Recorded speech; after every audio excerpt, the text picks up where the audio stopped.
Hello again. One of the things that I love most about Reverend Dr. Martin Luther King's words, and not just me, I think one of the things we all love, is his sense of moral clarity. His capacity to see the whole thing clearly, from the divine to the mundane, and to see that they are connected, not separate.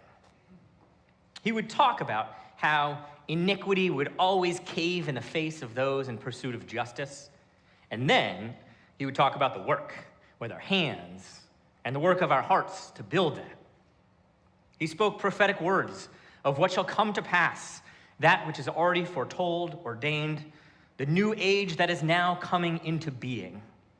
And then he told us what we must do. He showed us where we were going, and then he told us to find a way to get there. The where we are going is in the way that we get there, is the thing. How we go is where we go. And as we are here this month of July, looking at 250 years of this American experiment, as we're here in this month of July, looking forward to a midterm election in less than 4 months, as we are here in this month of July, preparing for our church year that approaches, one of the things that I have started to recognize is that the work that we do here at UUCA, this is the work of that enduring change. Dr. King recognized and confronted straight away the hardest part of the work in front of us, the hardest part.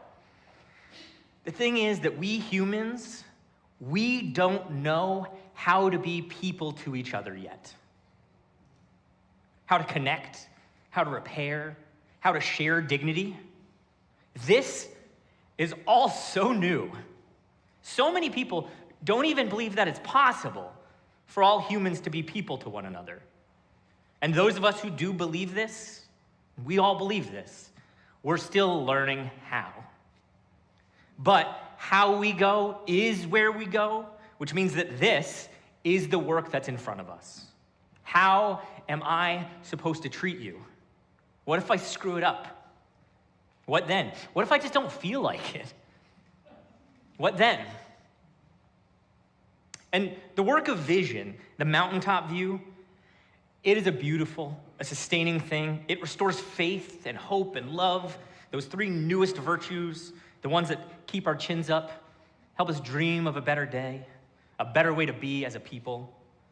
But as Dr. King was well aware, as you know and I know, to get there from here, there's stuff we must do.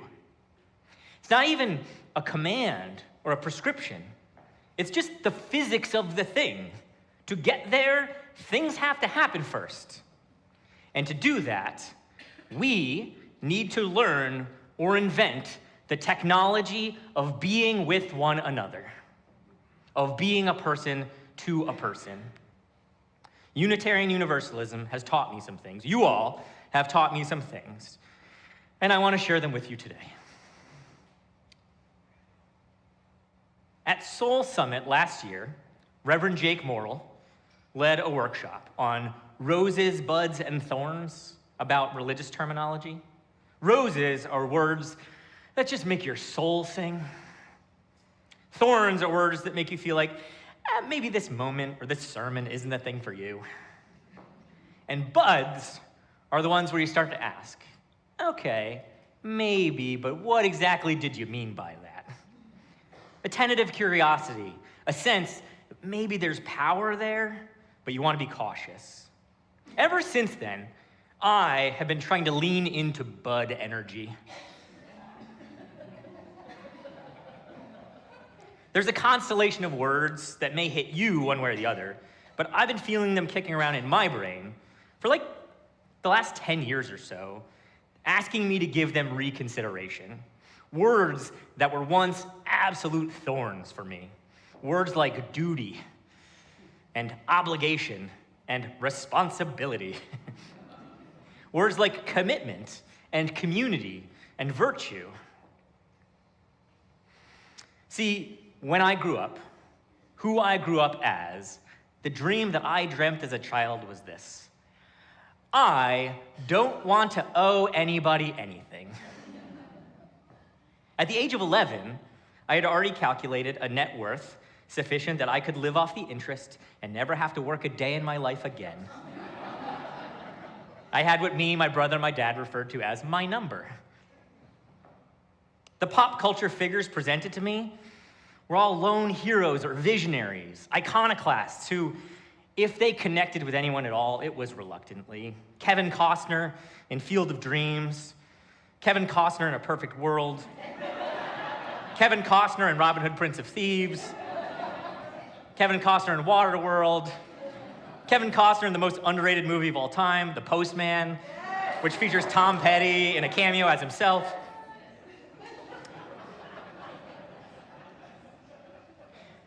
Even among the kids' stories that I gravitated toward, there was an independence. Hatchet, Matilda, Calvin and Hobbes, Danny the Champion of the World. Sometimes it was grudging, sometimes stubborn, sometimes lonely, but always needing to not need someone. I even entertained the possibility when I was like 17, like the very kind of stupid 17 that I was, that I should never ever say the words, "I'm sorry," because everything I did or said was some manifestation of my true, underlying, authentic feelings. If you don't like it, deal with it. What a way to be a person in the world. Now, the worst thing that can happen to someone like that, someone like I used to be as a young adult, it feels like the worst thing is someone asking literally anything of you. It's what you avoid. It's what I avoided like my life depended on it. But the truth is that that's not the worst thing that can happen. The worst thing that can happen is that you disappoint them.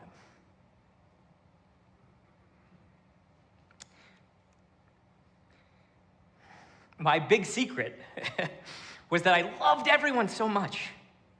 I knew that if they ever found out how flaky I was, how confused I was, how lazy I was, how inadequate I knew in my heart I would prove, well, I don't even know what if. I couldn't even contemplate what would happen when I would disappoint them. So be alone. Need no one.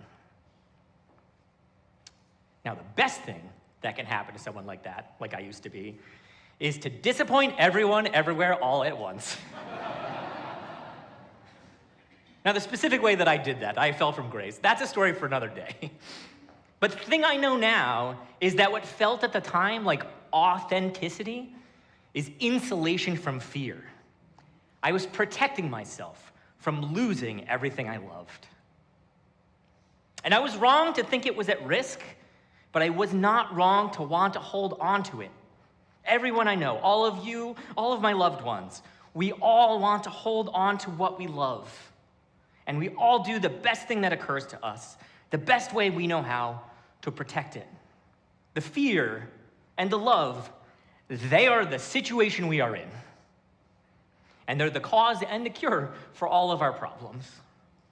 See, if fear is there, and it is causing problems, but it's protecting us, we cannot let go of the fear until we know that we are going to be safe. I can't let go of my fear unless I have faith that it will be okay, that I will be okay. That is the power of faith, and it's why we find it so liberating and exhilarating. What if we could just know in our bones that we're going to be safe? That the fear is the lie. But I don't believe that one by one, just believing harder, I don't think it scales. There are flickers of hope, faith, courage, love, but it cannot be candles in the darkness. We need a conflagration of faith. We have to do this thing at scale. We need a technology that can scale it. Individual bravery is not going to solve our problems, is not going to answer Dr. King's call to live in brotherhood. It's not going to answer my challenge to myself to be a person to a person. See, even after I disappointed everyone, I didn't stop being a coward.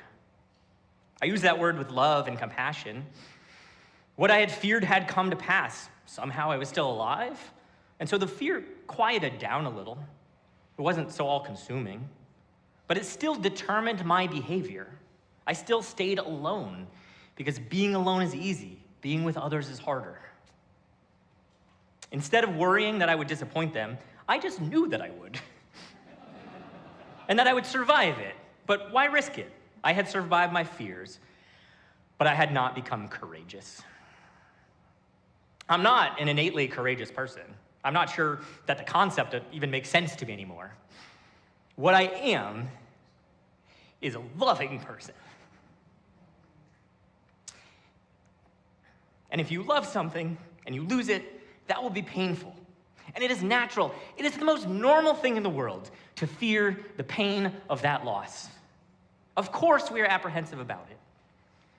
But the thing about it is that fear, I can feel it, but it doesn't have to decide what I do, what you do, what any of us do. I didn't know that before. I was a coward because the fear that I felt dictated the actions that I would take.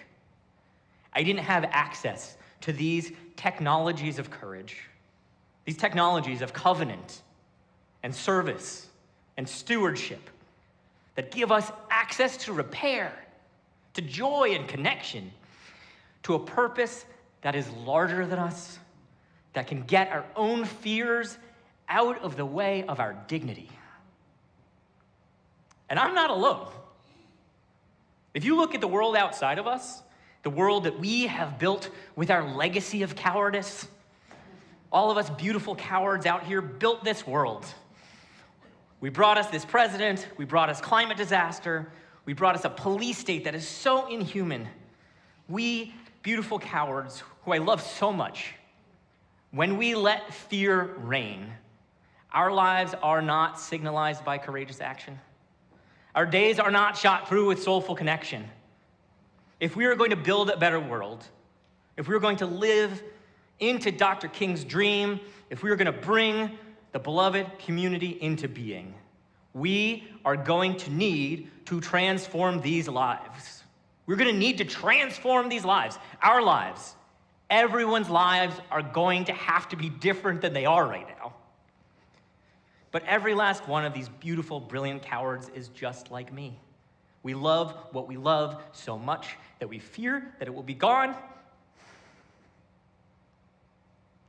And if you don't know what else to do, if you do the best you can, sometimes that means you try to let the fear protect what you love. Even if it costs you the world you yearn for. Even if it closes off my ability to see my rightful, dutiful, precious place in the great chain of humanity. So how do we do it? How did UUCA take this coward and give me courage? This place, you all, those who built it before me, so many mentors and friends and family members, my wife and partner Cheryl, my kids, y'all taught me the technology of repair, one of the most important ways of being a person to a person. Covenant making, covenant breaking, covenant remaking people are we. The circle is wide enough for the fallible, and that means I get to stay. Even if I screw up, even as I disappoint you, I get to stay. I learned the gifts of service, the access to joy I get in cooking for other people, even if once I did accidentally substitute cayenne for paprika. I made Violet's chicken tikka masala so spicy, so inedibly spicy. Even if I don't do a perfect job, even if I screw up with my kids and I have to ask for forgiveness, parenting is terrifying. I am one of the stewardship co-chairs this year, and so many people are counting on me. I am afraid, y'all. I am afraid. To serve is to guarantee that you will let someone down. But it's also to lose sight of yourself, to devote yourself to something that can expand you so that the fear becomes just tinny background noise, not the heartbeat in your throat telling you to say no, turn back, give up, or better yet, don't try. To serve is to find that you can do more than you think because love is in the lead, not fear. I learned to humbly steward these gifts. The gift of this place, this faith, the dream of my ancestors, the prophetic words of so many like Dr. King who have worked on this same project with me and all of you.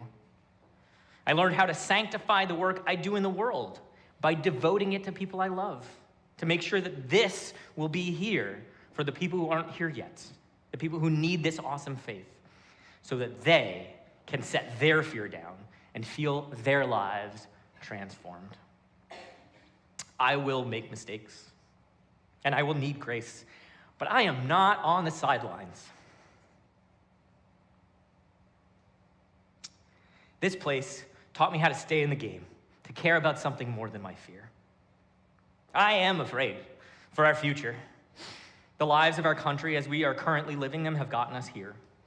And yet, our capacity to connect as a human to a human, we are truly just getting started. The fear I have is outweighed 100-fold by the hope and 1,000-fold by the faith that I have. We will win this battle for the heart of America and for the world, because love is more powerful than fear. And we care too much to let the fear win. We, beautiful humans, are never, ever, ever going to stop trying to figure out how to draw the circle wider, to see ourselves in the other, to become a person to a person. Living into my duty, my commitments, my obligations, exercising these virtues of faith and hope and love, they feel every day less like a discipline and more like a destiny. The easiest way to be in the world. I know where I belong and that I belong. I am becoming myself, a person connected to other people full of love. You people who have taught me courage enough to work with you to build a better world. So may it be.